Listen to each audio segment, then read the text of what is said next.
Hi everyone, welcome back again to my YouTube channel. In this video I will show us how I went about the cutting and sewing of this jacket you saw on my thumbnail. So if this is what you're interested in, please stay tuned, comment, like, share and subscribe to my YouTube channel. Without wasting no time, let's get started with this video. When I had to mark my starting line and my button allowance, I'm using 1.5 inches for my button allowance. I'll go ahead and rule the line.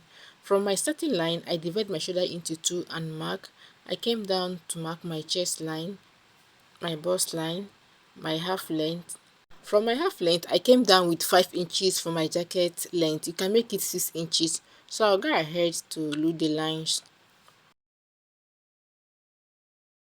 On my chest line, I impute my shoulder measurements and I'll go ahead to connect the line. After connecting the lines, I came in with 3 inches for my neck depth.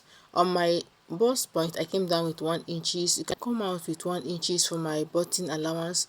From my shoulder, I'll connect to my button allowance. As you can see, I divide my bust span by 2 and I mark it all the way to the length of my jacket and connect the lines.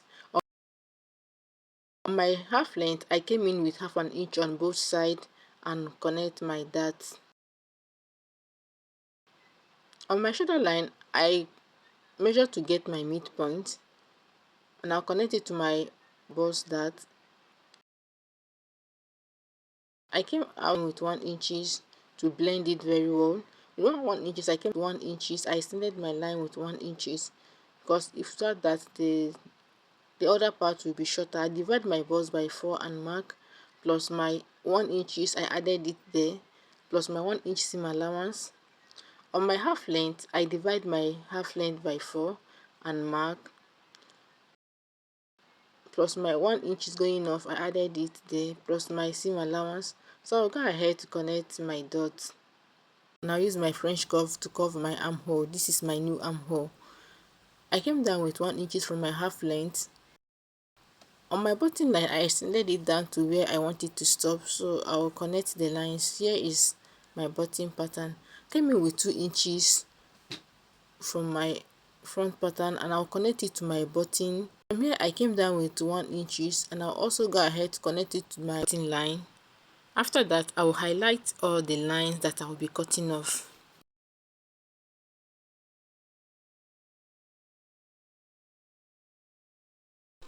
After highlighting it, I came down with 1 inches for my shoulder slope. I came in with 2 inches to connect it to my armhole. If you want it more curvy that side, you can come down with 2.5 inches or 3 inches to connect it. On my bust line, I came down with 1 inches for my bust side dart and highlight the line. So here I'll mark for my back pattern. I divide my shoulder by 2 and mark. I came down with 1 inches for my shoulder slope. I came in with 3 inches for my neck width and I came down with 1.5 inches for my neck depth. From my shoulder slope, I mark my chest line. I mark my half length. So I'll go ahead and loop the lines. After that, I connect my shoulder line to my chest line. On my chest line, I divide my bust by 4 and mark plus my 1 inch seam allowance. On my half length, I divide my half length by 4 and mark plus my seam allowance. I divide my bust span by 2 and I will mark the lines. I come in on both sides with half an inch and I connect the lines. So the lines I took in for my dart, I'll go ahead to extend it on my measurement. I'll add it back to my measurement because the dart is going off. After that, I extended my jacket back length with 1 inches because the front and back is not the same length. I divide my shoulder to get my midpoint. I'll just curve the armhole this way and I'll connect my lines. So this is my back pattern.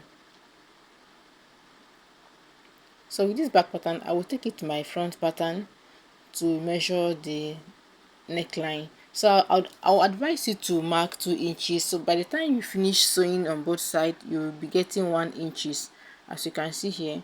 So this back pattern is what I needed for my neck back pattern. I'll go ahead to cut it off. On the center back, I came up with 1 inches, but you can come down with half an inch. Also eliminate the armhole for the back pattern. So I'll go ahead to cut my pattern this way. Just watch what I'm doing, the lines I'm cutting. So I will tape my side dart this way. So for the front pattern, I will cut into two. The back pattern too, I will cut into two. My side pattern, I will cut it into two. So here is what I have for the front and back.